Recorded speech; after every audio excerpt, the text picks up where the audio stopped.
Welcome to the Heroes of Fantasy Football podcast with your hosts, Pat High, Richie Kopech, and Joe Caposi. Welcome to the lair. And welcome back to another episode of the Heroes of Fantasy Football podcast. I am your host, joined by everyone in the house tonight. We got Rich and Joe. Rich, how are we doing after your Week 5 escapades?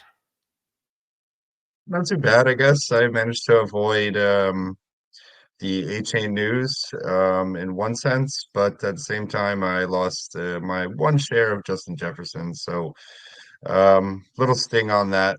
But that team's kind of stacked, so I think I can still ride that ship out. We'll see. So overall, that's just depressing because those were some great players. But no, yeah, loving what we've had so far. Excited to keep on keeping on. How about you, Joe? How are we doing? Oh, just like the Amazon Day sales, my dynasty team is sell, sell, sell. I lost to arguably one of the worst teams in our dynasty league, so I am now tanking for Caleb, and there's nothing else to it. I did win in redraft, so I'm looking to win that one. My team's pretty good in that one, but I think those are That's my what I only said two last leagues. year. So I don't Said check the the same paper. thing, and it did not end well. But Well, it's fantasy. That's what happens. Sometimes you got to pay the piper. Takes a little bit, but they always look for extra. But all right, so we have our typical Week 6 Hero and Zero episode. Quick question at the top, Joe. I'm gonna let you go first here. It's time to take a victory lap or time to make an apology about a player going into the draft season. We all had some guys we were very high on and some that we're very low on. So, which guy are you going to either apologize to or take a victory lap on? so the only person that will be apologizing to me is you, Matt, because Baker Mayfield, before the season started, my last bold prediction was that Baker Mayfield will finish as a top 20 quarterback. And right now, he is currently ranked number 20 for fantasy points, and he's ranked number 6. You heard me right, 6 overall for quarterback rating. And he looks to just he has that dog in him. He's throwing it, he's running, he's stiff arming people. And you had him ranked as quarterback number 32. 32. That is behind Sam Howell, who looks atrocious, Desmond Ritter, who looks terrible, Ryan Tannehill, who how long is he going to start for? He looks awful too. And Baker Mayfield's out there. He's playing football. He's playing some football. So, what do you have to say for yourself, Matt? I plead the fifth. It's a long season, but yeah, no, he is playing pretty good. I'm very surprised about that whole situation. Um, but yeah, no, this show's not about me. It's not about me. So, so Rich, are you apologizing or are you taking a victory lap? Well, I'm going to be apologizing. I don't really think there's anything per se that I could hang my hat on yet. Looking back on my flag staking people or players of the season, so most of the players or three of the players really haven't or are doing okay, but just haven't really hit yet.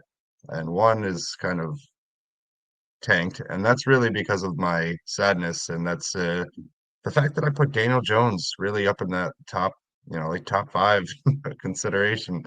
I don't know why I was so highly ranked on him. I think maybe I got blinded by the fact that maybe um, yeah, I thought we would see a much, or at least a couple steps more than what we saw last year, and I liked what I saw last year, and I think I was just fooled. So that being said, I apologize for ranking Daniel Jones so highly. Yeah, he looks awful. And I know the offensive line does not help at all. You can Yeah, get all the excuses in the world, but sometimes you got to look.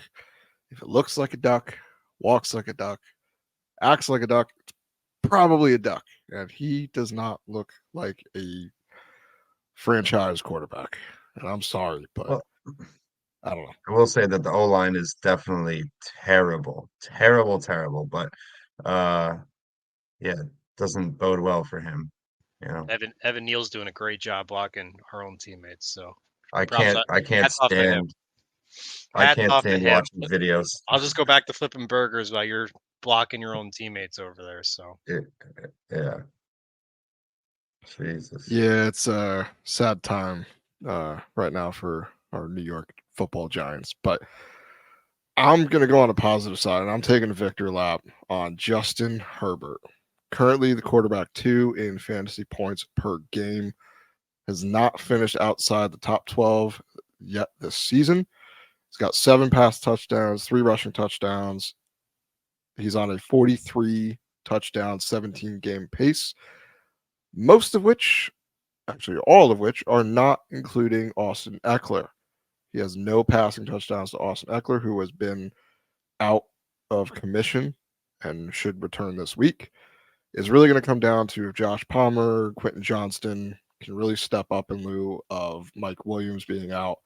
But this offense with Kellen Moore, they just put up points. This is exactly what happened when he was in Dallas. Like they put points on the board, and a lot of that is going through the passing game. Justin Herbert is a locked and loaded for me as a QB1. There's not many people I would rank ahead of him. So I'm definitely taking that lap. He looks the part. He looks great this season. So let's lock and load with Mr. Herbs. All right. So now why don't we jump into our news? All right. So this is going to be a little sad for the news today. Anthony Richardson has a grade 3 AC joint sprain. Someone landed on him in the previous game. Could miss a month or more, was placed on IR today. All the quotes are saying that he could miss 4 to 8 weeks. So it really depends on the rehab and how it works, but it's really sad because he looks amazing when he's on the field. He brings that it factor, and we just don't get to play with him for at least a month. So Gardner Minshew will take over the reins in Indy. Justin Jefferson stash. now.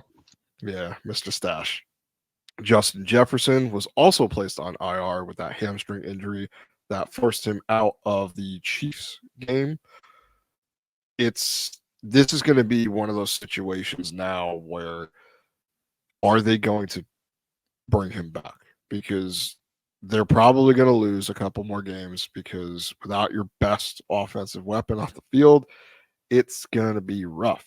Um, it this was a season where he wanted to get a contract, and supposedly he was offered a big contract, did not sign because they could not guarantee that Kirk Cousins would be the quarterback next year.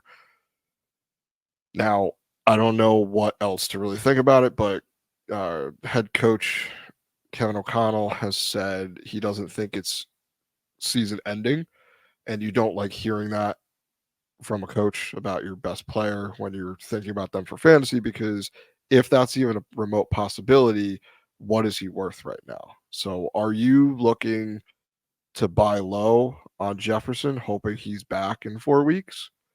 Or are you trying to sell him to get out of that risk? So Joe, what are you planning on doing with Justin Jefferson? So from a redraft perspective, the only way I'm looking to trade for Justin Jefferson is if I'm already 4-1 or better. If I'm not 4-1 or 5-0, I'm not wasting my time on Jefferson because I still have to fight for my playoff spot. You're obviously not going to have him for at least 4 weeks and then maybe even more after that. So I think he will return for playoffs. But if you're not in a position right now that you're either 4-1 or 5-0 to guarantee make playoffs, I would either, if you, and you have him on your team, I would definitely sell him to one of those top dog teams for some players that will help you make to the playoffs. What about you, Rich? And redraft, what are you doing with Jefferson?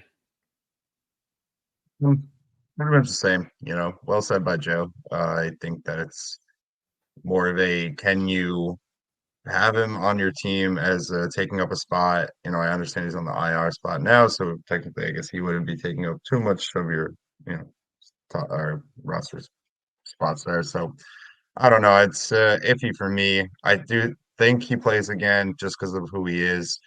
But I guess if no, that's pretty much it. Yeah, no, I agree with Joe on everything. All right, now the IR news keeps on rolling. We have James Conner was placed on IR with a knee injury sustained against the Cincinnati Bengals this week. Now it's you. I know you picked him up, Rich. Who is he? DeMarcado. He's someone that you should pick Yes. up if he's somehow still on waivers. It's going to be one of those. I don't really care who the back is now because James Conner at least was able to get it done, and he was reliable because we've seen it before.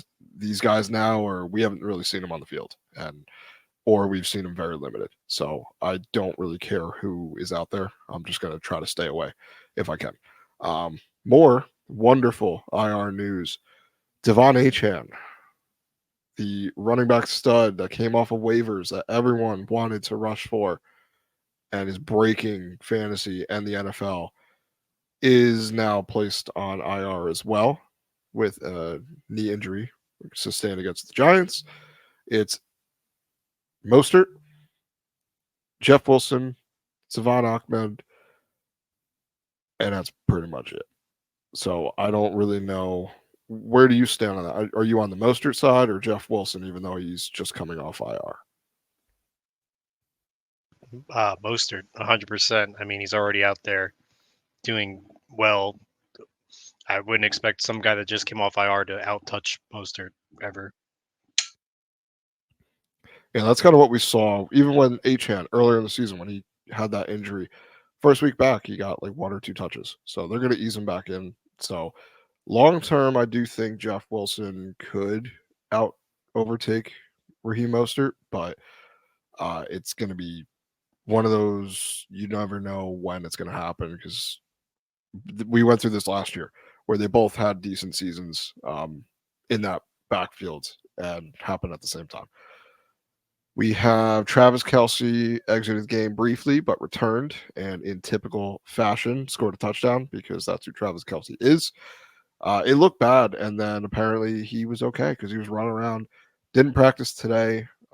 He plays Thursday night against the Broncos, so keep an eye. He might be a game time decision, so definitely try to make plans to be without him. The good thing is he I plays think he Thursday. should play. I listened to his New Heights podcast today. He just rolled his ankle a little bit. He got an MRI, no structural damage, so he just taped it up and went back out there. So I think this is just a rest day, and I think he expects to play on Thursday. Yeah, most likely. And the great thing about this is he plays Thursday night, so you'll know before you need to make any other pivot options. So it's great timing. Eckler is looking to join this week. There's a 99% chance he plays, as said by him. That's going to be a huge bump for this Chargers offense because, like I said with Justin Herbert, a lot of this has been without him because he's been injured. So having a piece like that come back, I expect a ton of targets.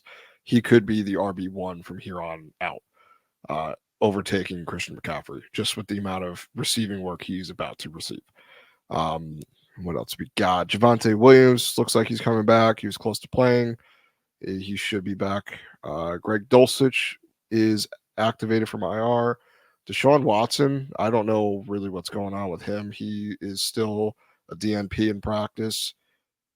He was medically cleared and decided, nope, I'm going to sit. And now it seems to be the same thing. They play the Niners this week, so that could be part of it. I wouldn't want to play against that monstrosity of a defense either. Deontay Johnson will return after the bye. Dan Campbell is optimistic that Amon-Ra St. Brown will play this week. And we got a trade. The Rams have traded wide receiver Van Jefferson to the Atlanta Falcons for a 2025 late pick swap. So they're doing a 6 for 7. I don't think we care.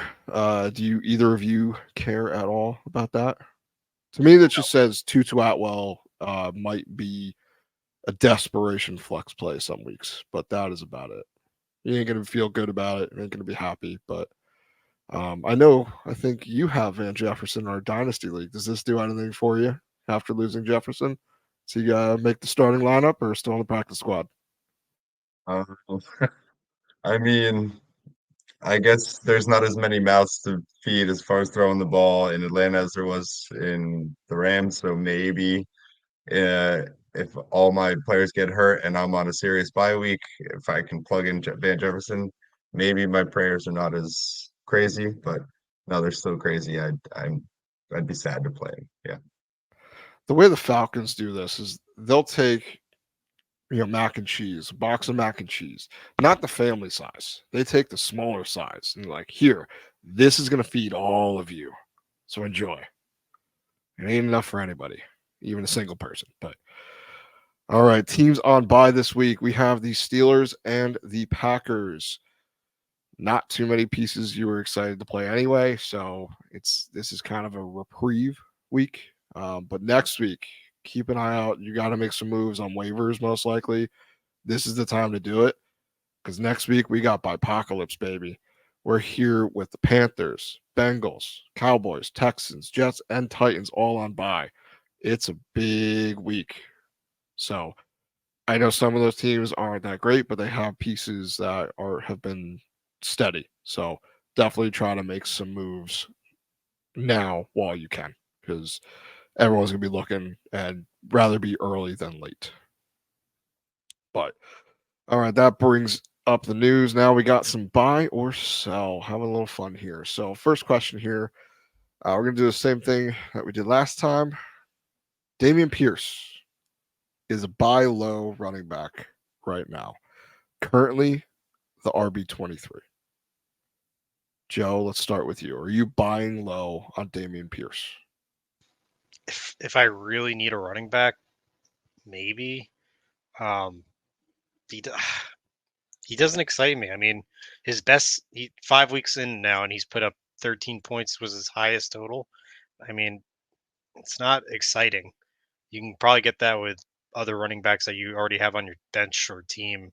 Um, I'd much rather trade for someone else personally. I mean, Stroud looks good, so he's throwing it, not the Pierce. So According to Fantasy Pro's strength of schedule, he has a top 8 remaining games strength of season schedule. So he's got like the 8th best. Whether that happens or not, we'll see. But what about you, Rich? Oh yeah, I'm kind of on the same side as Joe here. It's nothing really exciting. If you need one, yeah, I could say it's definitely a more of a buy low than anything. Because we've seen him kind of in previous years, be successful. So we know we can do it. It's just seems CJ Stroud loves to throw more. Pretty accurate thrower there. So it's more of a spotlight for him than it is Damian Pierce right now. They have a more competent quarterback than years before. So yeah, not exciting. RB3. Real quick, Ramondre Stevenson or Damian Pierce rest of the season? Stevenson. Stevenson. Okay. Just wanted to do a little price check. All right, next thing here, Philadelphia Eagles can only sustain 2 pass catchers. Accurate. And they Yeah. run the ball so much. Jalen runs the ball himself. Stupid brotherly shove. It's it's either Goddard or it's Smith or it's Brown, but it's never you never see consistent good numbers from all three. But that's like with most teams, it's to be expected. But yeah, I wouldn't be excited to have any Philadelphia pass catcher because it's just like a dice roll what you're gonna get. For me, it's mostly it's Goddard and Smith are the ones that are the odd men out. I know in the beginning of the season it was Brown had a little bit of a struggle, but they seem to be force feeding him the ball now. So I think out of Goddard and Devonta Smith, if one of them goes off, the other one's going to be very, very bad, and they're not going to know when it's going to happen. What about you, Rich? Um, I mean, Yeah, it's really AJ Brown, I guess, is your first read, and then the other two, fight off the scraps. So Goddard has good games sometimes. Devontae's quiet. So yeah, I mean, I agree with it. It's two pass catchers really, and seems like that's about it. But yeah, it's kind of normal. All right, next question here. Tajay Spears, running back for the Tennessee Titans behind Derrick Henry, will be a league winner in 2023. Rich, I see you shaking your head. Oh, No, what do you think? I don't know. I mean, I just don't think yet. It's the Titans don't give me really much to be excited about. Tajay, I understand, is kind of getting a little bit more work than Henry, it seems, and as far as finishes, is giving us some pretty decent numbers. Um, but yeah, I think if you're going to say league winner this season, I would say that'd be more in the Puka Nakua slash Kyron Williams camp. I'd probably put my claim into more so than Tajay Spears. But then again, hey, I mean, there always are some running backs or rookie running backs that kind of pop more towards the end of the season. So maybe it's just I don't see the snowball coming down the hill just yet. What about you, Joe?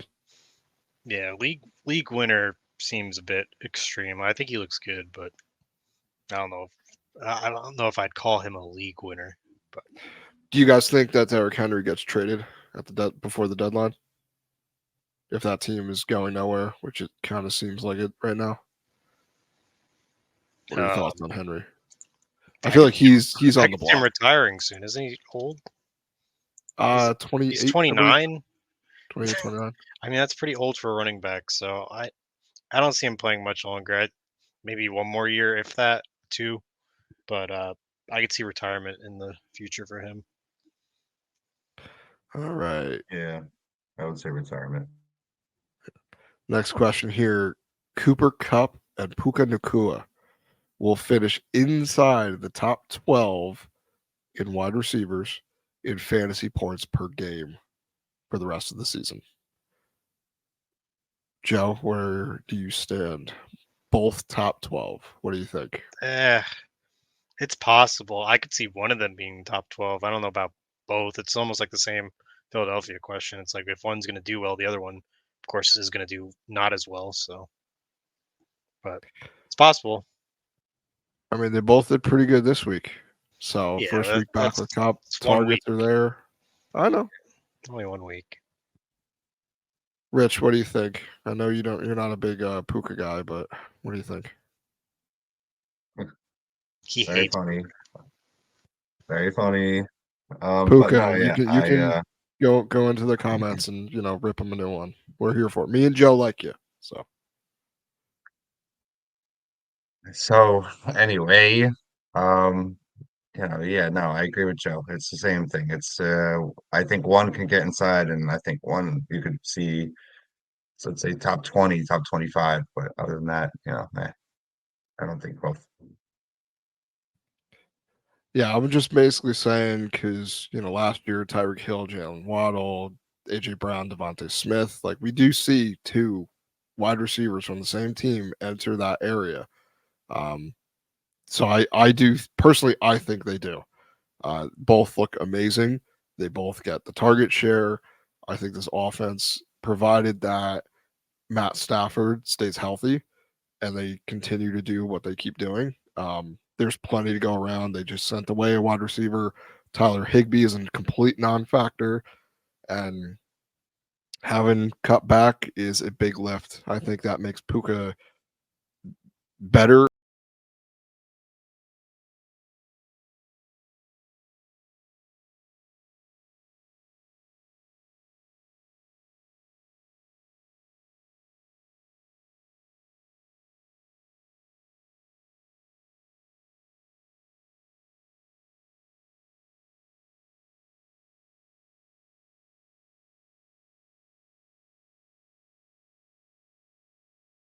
Just as far as points per game, I believe is just underneath McCaffrey. So he's a home run pick as far as the season. DeAndre Swift is on the Eagles, which again, we've seen what he's done in the previous games. I think that that's just more consistent. And again, in a high-powered offense, And Alvin Kamara, though, looked good in his return. The attack or the offense of the Saints there is a little questionable at times. So it leaves Kamara, I guess, the riskiest of the three to me. So that's why he gets the third slot there. All right, Joe. What's your order? Currently, I think it'd go Monty, Kamara, Swift for me. Gibbs is hurt right now, and they're still kind of easing him into playing. So Monty is definitely my number one. Kamara's my number two because there's no questions asked about who's running the ball there.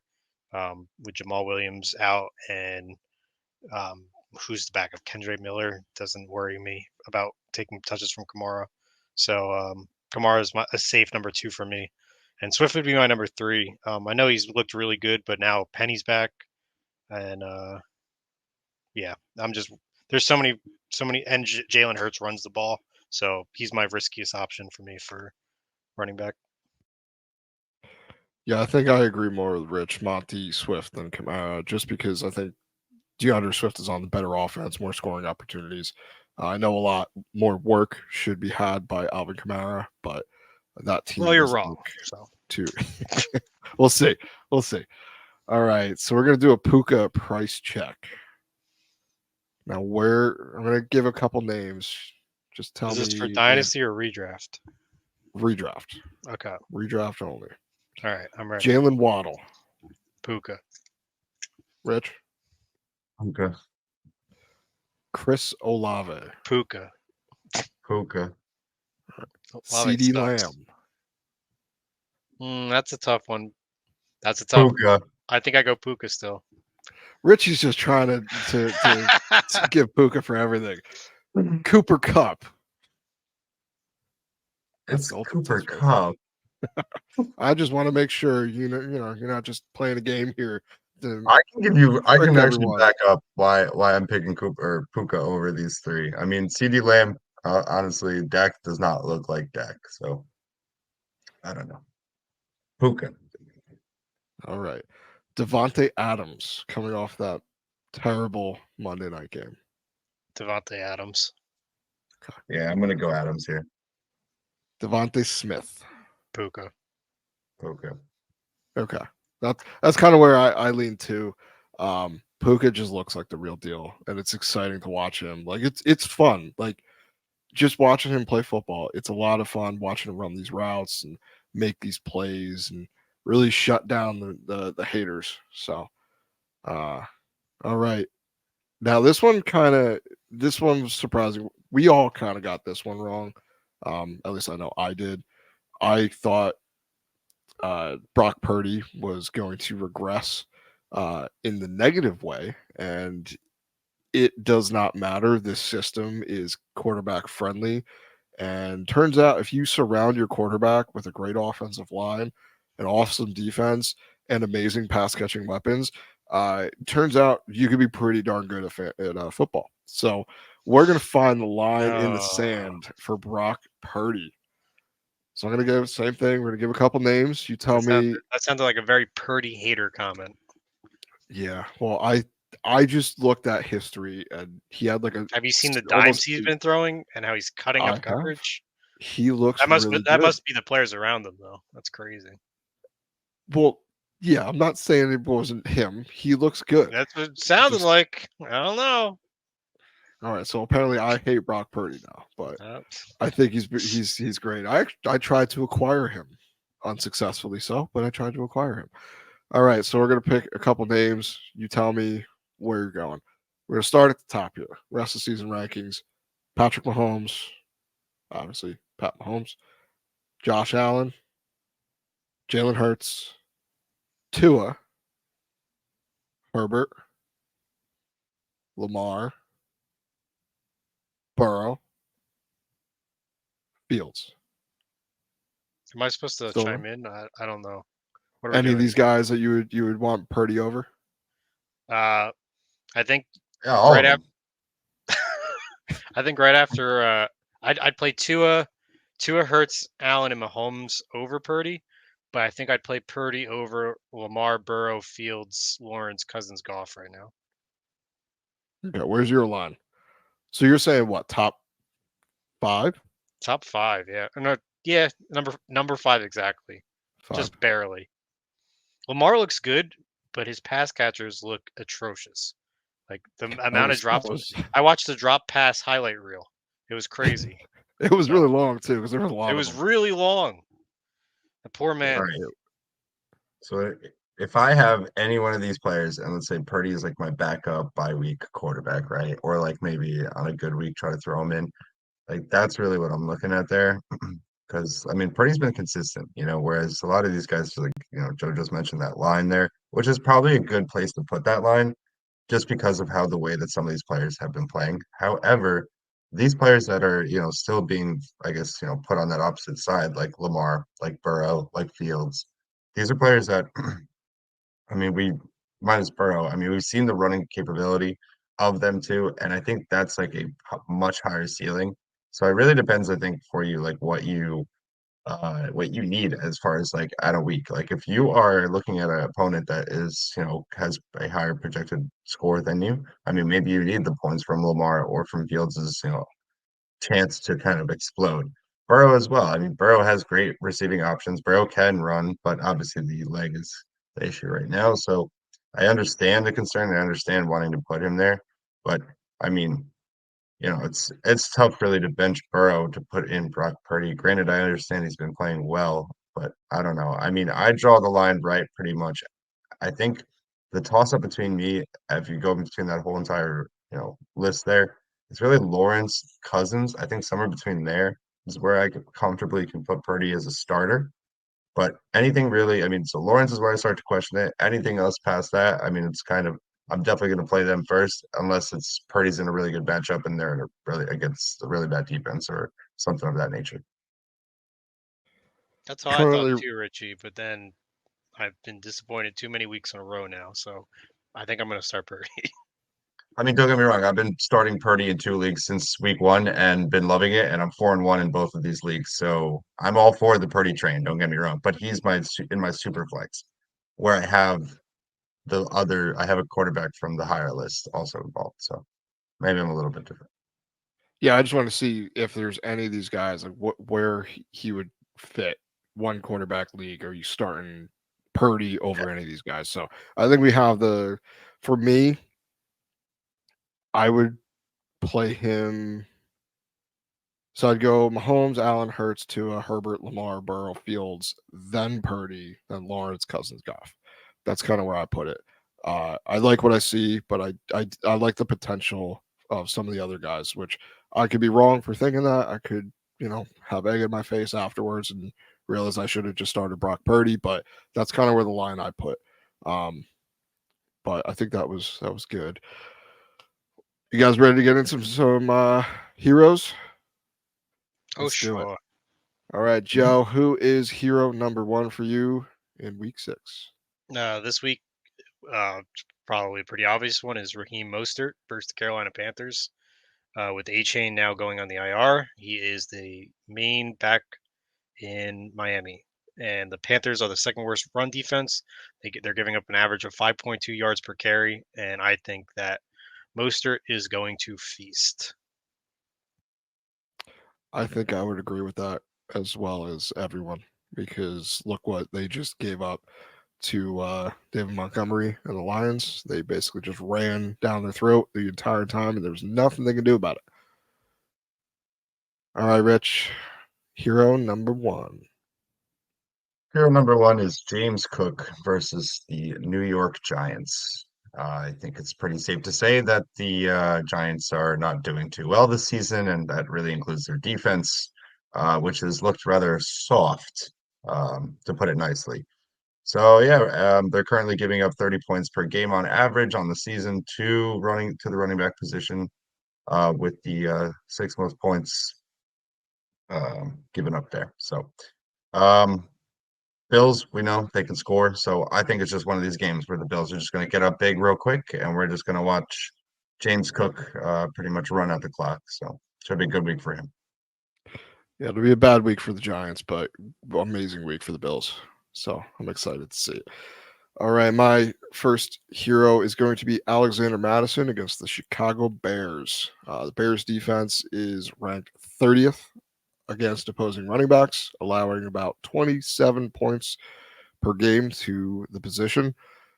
Hasn't been a lot of fun with Madison this year. He hasn't looked amazing, and his value definitely took a hit when they traded for Cam Akers. But he's still a guy, at least for now. They just lost Justin Jefferson, so it's going to be felt in every facet of that offense. But we do see this typically when a number one wide receiver goes down or is no longer there. Running back targets creep up a little bit, and I expect that same thing to happen here. Overall scoring chances might not be what they were previously, but I do think the slight bump in target share is going to give him a solid floor. And this week against the Bears defense, if Justin Fields can keep up and keep doing what he was doing, I think they're going to have to throw, and part of it is going to be Madison. Quick little dink and dunks. He should be in line for a lot of work. So, Joe, hero number 2. Richie's favorite player, Puka Nakua, versus the Arizona Cardinals. Cup's back, and a lot of people were nervous about Puka, but he played 100% of the snaps last week, and he still saw 11 targets, which if I'm playing a wide receiver in fantasy is great news. We all know the Cardinals aren't doing very well. Now they're out without James Conner on top of that. So I don't think they're going to have the ball on the offense very much. So I think that the Rams will be on the field more often than not. And if you're on the field, you're catching passes and you're getting points. So Puka Nakua all the way.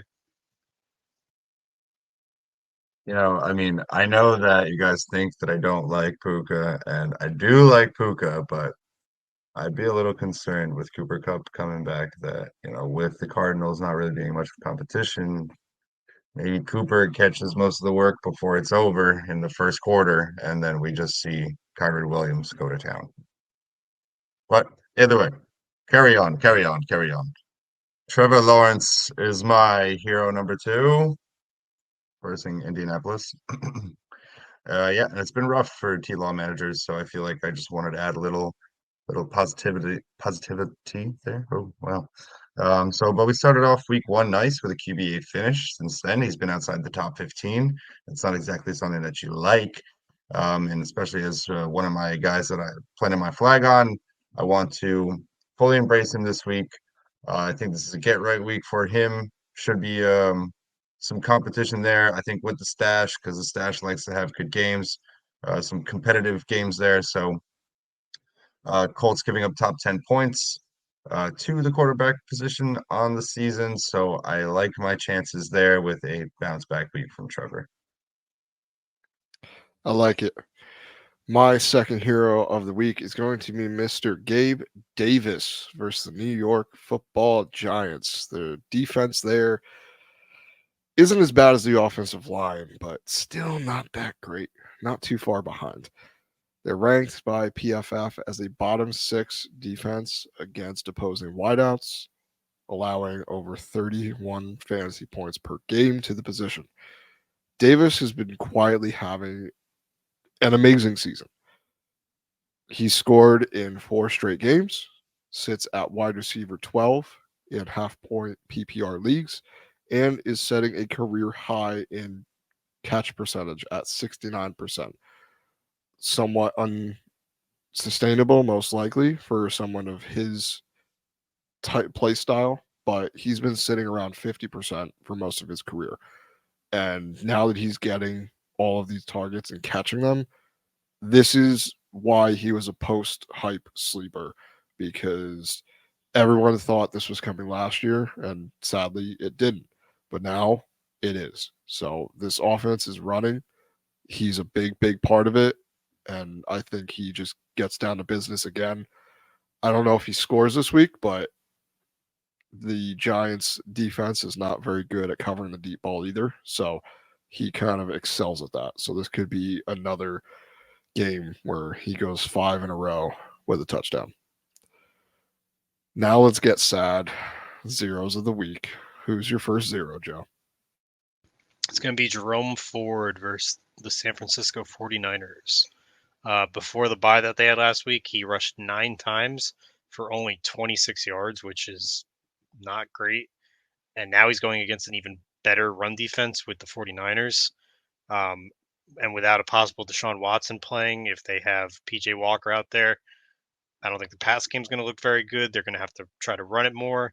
I don't think the run game's going to be very good, and I just don't think they're going to do very well this week. Agreed.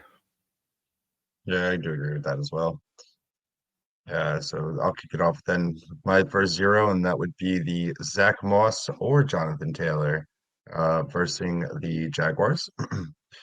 I do have some concern, though Zach Moss looked great last week. Not that many of you started him. Um, I don't really see the same going this week for him or really, JT either. I think it's just not yet positioned for one or the other. I think we're really going to see a true timeshare here, 50-50 split. So it's a little bit of concern because the Jags aren't exactly a lousy run defense. They're giving up on average 15.2 points. So I mean, you split that two ways. You're under 10 points. It's not going to exactly make you happy at the end of your fantasy day. And my first zero is going to be Rashad White against the Detroit Lions. Lions are a defense that you just don't want to play running backs against because they keep shutting them down. They rank third best against running backs. Rashad White has 1 week inside the top 10, and the rest are RB20 or worse. So it's not really getting it done for you. Receiving work just isn't there, which is what he had last year. He had all the receiving work, and it was plentiful. This year, it's kind of scarce. So he's also been very, very inefficient on the ground, averaging only 3.3 yards per carry and has a single touchdown on the season.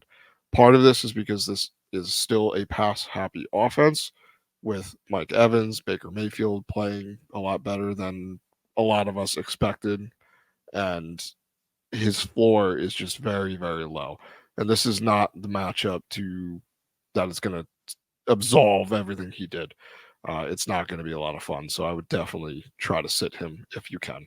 I know everyone's hurting at running backs, especially with all the James Conner and Devon Achane going down, but it's not the time that you want to play him. Who is your next one, Joe? It is Sam Howell versus the Atlanta Falcons. I think Sam Howell is playing his part for Halloween, and he's wearing a costume right now that is a good quarterback, but when he takes the costume off, he is not a good quarterback. And I think we'll see it this week.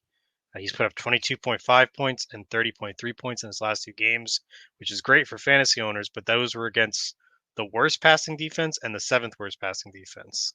So, I mean, it's like if you can beat the JV squad as a professional football team, sure.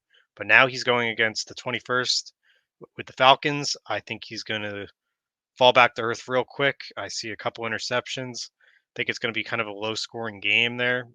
And I'm predicting he's going to go right around 15, 16 fantasy points, which is serviceable. But if you're looking for big numbers, I don't think you're going to get him with Sam Howell. And I definitely would not want to be playing him this week. Same here. He could be a mirage. So we'll see. All right, Rich. I like the Halloween reference there, Joe. Way to get into the Halloween spirit. Thank you. My second zero is Darren Waller versus Buffalo. Even though he posted his best finish last week and had 11 targets, I still have worry. Did not practice today with the what he said was rest protocol for the groin injury. So not exactly how you want to start the week.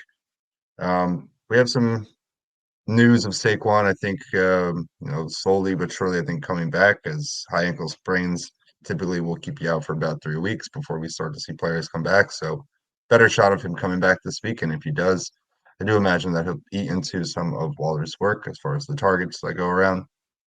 And not for nothing, but the Bills are giving up the third fewest points to tight ends on the season and have yet to give up a touchdown to them. So overall, we know that the Giants' offense is inept. So yeah, it's tough really for me to trust anybody outside of Waller on that offense to begin with. And this week, Waller, it's absolutely not. Yeah, he might get volume, but it's not going to be pretty. Just like everything with the Giants lately, it's you get stuff, but you don't want it. My final zero of the week. This one's going to be really quick. Amari Cooper versus the 49ers. Very, very, very simple. If Deshaun Watson is not in the game, you sit pretty much all of your Cleveland Browns. That's pretty much it. He will want Cooper. You want to play him because it's Amari freaking Cooper, but don't. It's not going to be fun. You're going to be very upset. He's a boom bust wide receiver, 3 or flex at best. So it's Dorian Thompson Robinson played last week, and it was bad. Now you got PJ Walker, who, yes, has done some stuff in the past, but if it ain't Watson, you don't want him. So I think we can move on now. Defensive streamers. There's not a ton this week because a lot of teams just have really bad matchups or they're just all rostered. So Chiefs could have been dropped last week, going into last week. So they're going against the Broncos tomorrow night. Broncos are okay. Their offense is moving a little bit, but they haven't really played the best defenses. So Chiefs, I do think, are a great defense. A lot of sack opportunities. It's probably going to be one of your best bets. Dolphins at Panthers. Panthers look terrible, so the Dolphins just beat up on the Giants. So that should be the same recipe for this week. And a little bit of a sneaky pick, Patriots versus the Raiders. I know Raiders don't look terrible. I mean, they look pretty bad, but not god awful. But Patriots defense is still pretty good, and I think they can force a couple turnovers. And Jimmy G is someone that takes some risks, maybe some unnecessary risks, and Max Crosby should get to the quarterback on the Patriots side. So you could also play the Raiders as well. Any other ones that you guys think of? Or, I mean, there's not too many great ones this week that are not rostered. So I think that's pretty much all of them. But all right, got a couple start sit questions here to finish out the show. We got to pick 3 here. So, Joe, I'll let you go first. Jamar Chase, Puka Nakua, DJ Moore, or Mike Evans. So 2 wide receivers and a flex. Jamar Chase, Puka, DJ Moore. Only reason that being is Mike Evans did not practice yet, and I think even if he does play, he might be on a snap count. Rich, you agree? Okay. Next question here. It's got a Burrow question. Burrow clearly seems to have been impacted by the calf, as we've seen in the first 4 weeks. Is week 5 an anomaly since they said he wasn't 100% and the Cardinals are just bad? Or are we going to get vintage Joe Cool the rest of the season? What do you think, Rich? I'll let Richie answer first because it's his dude. Yeah. Well, I have no concern with Joe Burrow. I think last week we got to see him run around a little bit. He scrambled. He looked good. He found his main man, his stepbrother. And yeah, the two of them really came through. And as long as, Jamar stays always open and Joey stays cool, then yeah, then I think we're going to continue this because next on the dock is Seattle. That doesn't scare me. Week 7, bye. Let them rest. Week 8, after that, after a fully rested Joe Burrow, I think by week 8, we'll start to see some. I think week 8 is going to be the real test. After that, if you see a good performance out of Joe Burrow in week 8, I have zero doubt for the rest of the season. But up Okay, until that point, up until that week 8, no, I'm still fine. I'm good. I think I saw what I needed to see from this past week. So what about you, Joe? Yeah, I kind of agree with Richie. I think he's back. Maybe it was just he had to warm up a little bit, but yeah, after the I mean after the bye, he has a couple of pretty tough matchups with San Fran, Buffalo, Baltimore, all within 4 weeks of each other.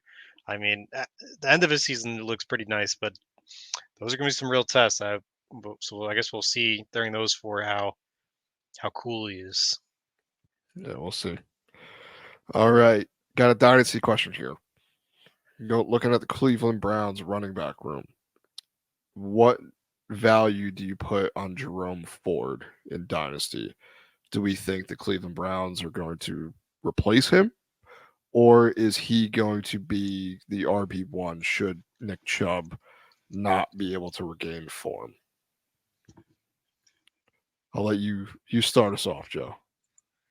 Uh, I think I think Chubb bounces back personally, but and devil's advocate, if he doesn't bounce back, I don't think the Browns hold any allegiance to him. I mean, I say this all the time: these fifth round draft running backs, although they might be doing well and they're being used, there's nothing stopping the team from going out and drafting or trading for a top tier running back. It's not like he's a first or second round running back where they spend some heavy draft capital again they're excited to use. It'd be like for Gibbs, for example. I think Gibbs is going to be the workhorse eventually on that team. Jerome Ford, on the other hand, I don't see that being the case. It's also part of the reason, no offense, Matt, that I moved off Kyron Williams because I think after this year, I don't see anything stopping the Rams from adding more running back talent to that room as well. So, if you can, I would sell high on him now while he's the RB1. If unless you're trying to definitely win this year and you need him, I would certainly sell high on him. You agree with that, Rich, or you have a different opinion? Yeah, I mean, if I had him on any of my dynasty teams, I think I'd be looking for one more good performance and to try to sell high. Yeah, I mean, with running backs, especially in dynasty, their value goes up and down so quickly. So if he's worth something now, chances are he's not going to be worth something tomorrow. That's just the unfortunate game we play. That's how it always works. So, final question here. It's Kyle Pitts related. So, you might want to get some Pepto for this one too. But Pitts saw a career high in targets, but a career low in snap percentage. Are the Falcons figuring out how to use him better? Is Ritter looking better? Or are the Texans defense just that bad? What are you doing with Kyle Pitts this season? He's been on waivers probably the past couple weeks. And with his previous performance, people are probably starting to look in like, well, maybe they figured it out. Is that a trap? Or do you think this is prescriptive for a bounce back second half of the season?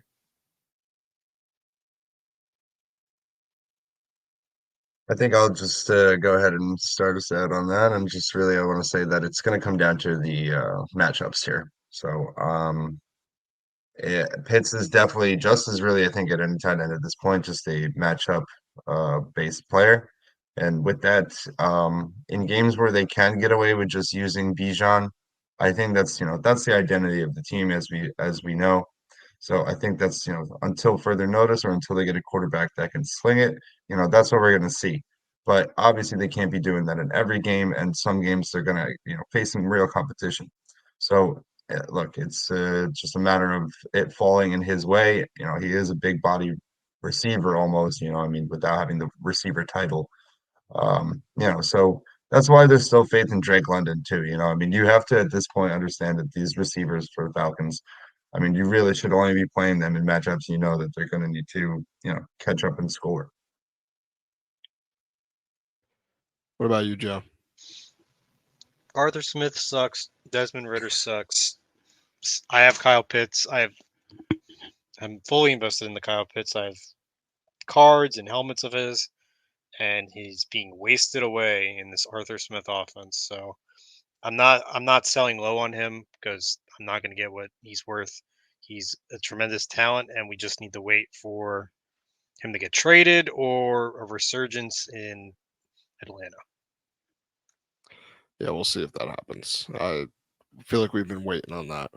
It seems now looking back at that draft, it's like, why did you even take him? If you're not going to use him how he should be used, why did you take him? But we can go on and on about how much we dislike how things are going in Atlanta. So let's end the show here before we get too upset. All right. Well, that's going to wrap things up for us on the week 6 Heroes and Zeros show. Hopefully you guys have some good luck this week. We're here. If you got any questions for us, please like, subscribe, comment below. Click the bell. It'll let you know when we have new shows out. And you can always ask us a question. We will answer as best we can. Everyone, good luck, and we'll see you on the next show. So long, everyone. Later. Thank you again for tuning in to another episode of the Heroes of Fantasy Football podcast. Follow us on Twitter at TheHeroesFF.